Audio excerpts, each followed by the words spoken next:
Ainsi, la ville de Los Angeles aux États-Unis, où se trouve concentrée la plus grande communauté vietnamienne du monde depuis la fin de la guerre. Plus de 80 000 personnes sont arrivées là, créant un quartier que, dans la ville californienne, on appelle Little Saigon.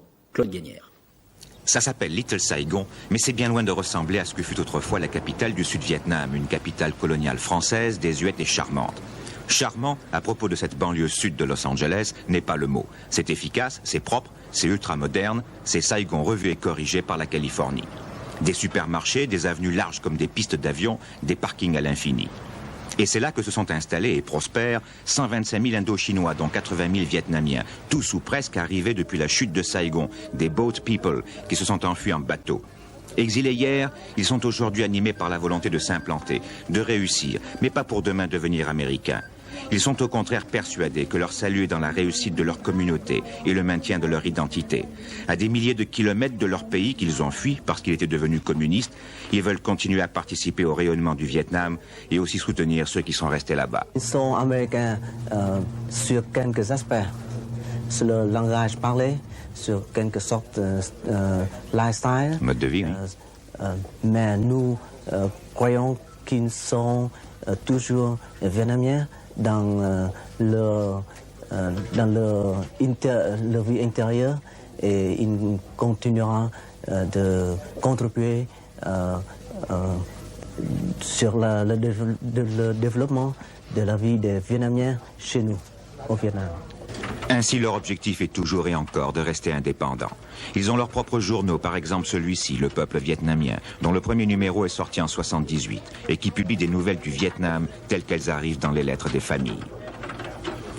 Hoang a construit un bateau pour s'enfuir avec sa famille. Au moment de s'embarquer, sa femme a été arrêtée. Il est tout de même parti, c'était il y a 2 ans. Il vient d'apprendre que son épouse est aujourd'hui en Indonésie après s'être à son tour échappé. Tous ces efforts valaient-ils la peine? Nous n'avons pas de rôle dans notre pays natal. Il lui fallait donc partir pour continuer à se battre, nous dira-t-il, pour les idéaux qui étaient les siens, la liberté et la démocratie, mais aussi comme les autres pour continuer à contribuer au rayonnement du Vietnam. Nous allons continuer de servir notre peuple, servir l'humanité. Dans les écoles américaines autour de Little Saigon, presque tous les élèves sont vietnamiens. Ils suivent des cours spéciaux pour apprendre l'anglais. Cela en moins de 10 ans. Quand on leur demande combien sont nés au Vietnam, plus des 3/4 lèvent le doigt.